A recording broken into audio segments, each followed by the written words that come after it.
Setting for flight controller है और sir आप इसको सेटिंग करने वाले हैं। यहाँ पे एरर दिखता है। सबसे पहले इस बटन को क्लिक करना है, ठीक है।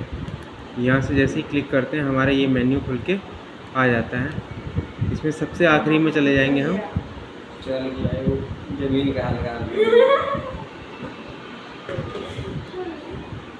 फैक्ट्री रीसेट पे क्लिक करेंगे, यस श्योर पे क्लिक कर देंगे।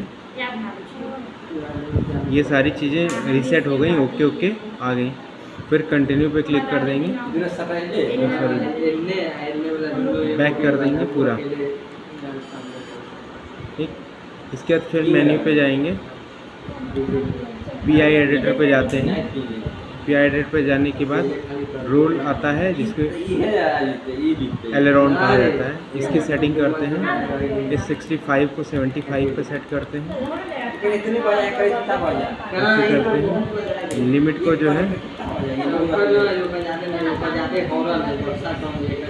40 पे लेके आते हैं। गेन को जो है वो 30 पे ही रहने देते हैं और लिमिट को 20 पे ही रहने देते हैं। उसके बाद फिर अगला ओके करते हैं। फिर एलेरॉन की जगह फिर हम जाते हैं एलिवेटर पे। एलिवेटर पे भी फिर 75, 40, 30 और 20 यही सेट रहता है। फिर बैक जाते हैं। यहाँ से बैक जाने के बाद ये रडर पे आते हैं, रडर की सेटिंग करते हैं। इसको भी 75 पे सेट करते हैं, ठीक है। उसके बाद इसको 20 की जगह 50 पे सेट करते हैं, 45 पे।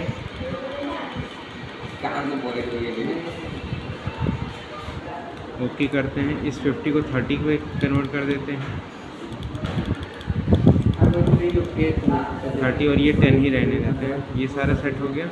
रिव्यू देख लेते हैं, फिर इसको बैक कर देते हैं। पीआई हो गया। रिसीवर टेस्ट पे जाते हैं, रिसीवर टेस्ट पे क्लिक करते हैं। यहाँ पे अगर सिग्नल रिसीवर से ये कनेक्ट है, ठीक है, तो टोटल सिग्नल जो होता है वो शो होता है। अगर रिसीवर से ये चीज़ कनेक्ट नहीं है तो सिग्नल शो नहीं होता, ठीक है। तो ये रिसीवर से कनेक्ट होगा तो सारे सिग्नल ओके शो हो जाएंगे। उसके बाद फिर हम बैक जाते हैं, रिसीवर स्लाइडर पे जाते हैं। यहाँ पे क्या है कि हमारे पास जो जॉयस्टिक होती है, ठीक है, उस जॉयस्टिक को सेट करने के लिए यहाँ पे ये 1 से लेकर 6 चैनल तक बने होते हैं।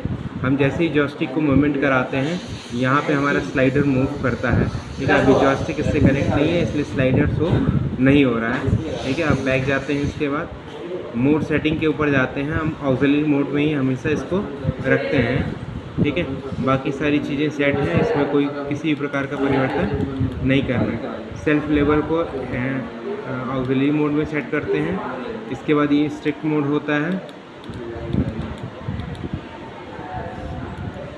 या नन होता है, 3-4 चीज़ें होती हैं। तो हम हमेशा क्या करते हैं, ऑक्सिलरी लेवल पे सेट करके इसको छोड़ देते हैं।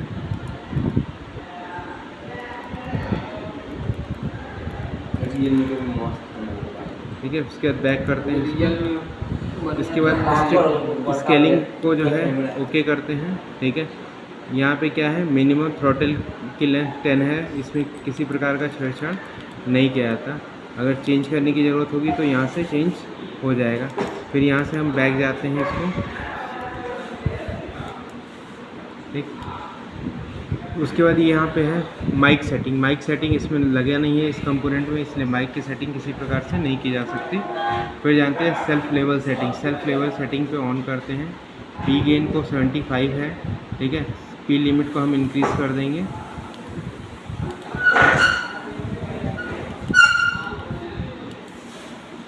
पी लिमिट को 45 पे सेट करते हैं।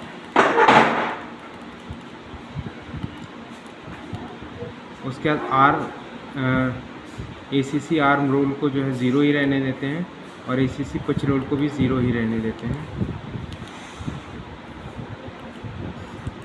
बैक करते हैं। उसके बाद आता है कैमरा स्टेबल सेटिंग। कैमरा हमारे में लगा नहीं इसलिए इसको सेटिंग नहीं होगी। MUI सेटिंग पे जाते हैं, ठीक है। उसके बाद कंटिन्यू करते हैं। यहाँ पे क्या है, जायरोग्राफिक सेटिंग करते हैं, लेकिन इसमें उसका प्रयोग नहीं हुआ है इसलिए इसमें हमें छेड़ना नहीं है।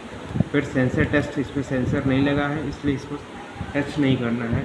फिर ACC कैलिब्रेशन के ऊपर आते हैं। ACC कैलिब्रेशन पे क्लिक करते हैं, कंटिन्यू पे क्लिक करते हैं तो हमारा ये कैलिब्रेशन होना स्टार्ट हो चुका है।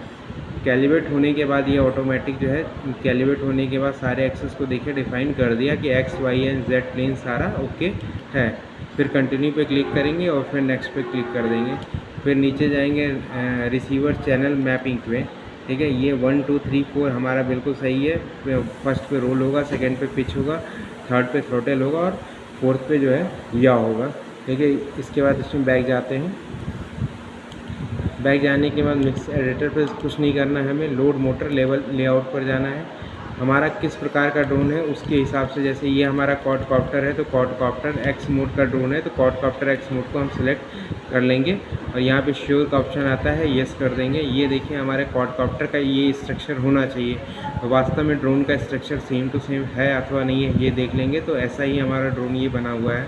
उसके बाद इसको नेक्स्ट करेंगे तो ये पहला जो है मोटर किस डायरेक्शन में मूवमेंट होनी चाहिए उसके बारे में बताता है। यहाँ पे देखिए CW लिखा हुआ है। CW का मतलब होता है क्लॉकवाइज डायरेक्शन, ठीक है। यानी कि पहला जो हमारा मोटर होगा वो क्लॉकवाइज डायरेक्शन की तरफ मूव करेगा। दूसरा क्या है, उसमें CCW लिखा है। C का मतलब होता है काउंटर और C का मतलब होता है क्लॉक, यानी कि काउंटर क्लॉकवाइज डायरेक्शन में मूव करेगा। यानी कि जो हमारा दूसरा मोटर लगा होगा वो उसकी डायरेक्शन मूवमेंट की क्या होगी, घड़ी की विपरीत दिशा में होगी। उसके बाद हमारा तीसरा जो मूवमेंट होगा वो CW लिखा है, नहीं क्लॉकवाइज डायरेक्शन, यानी कि यह जो है तीसरा मोटर की जो मूवमेंट होगी वो जो है क्लॉकवाइज डायरेक्शन में होगी। और जो आखिरी हमारा है फोर्थ, वो कैसा होगा, एंटी क्लॉकवाइज, अर्थात जो डायगोनल के जो हमारा फ्रेम होता है उसका डायगोनल जो पार्ट्स होता है, यानी कि सामने और सामने की जो भी डायगोनली जो है मोटर लगे होंगे वो हमेशा किस डायरेक्शन में मूव करेंगे, क्लॉकवाइज के। और जो अदर दो बच जाते हैं वो एंटी क्लॉकवाइज डायरेक्शन में मूवमेंट होती है, ठीक है। इसके बाद हम इसको बैक करते हैं पूरी तरह से। लोड मोटर के बाद है आउटलेट, ये सारी कुछ इसमें किसी भी प्रकार की छेड़छाड़ नहीं की जाती है, ठीक है। तो ये था हमारा पूरा सेटिंग इसके जो है हमारे ड्रोन का। ओके।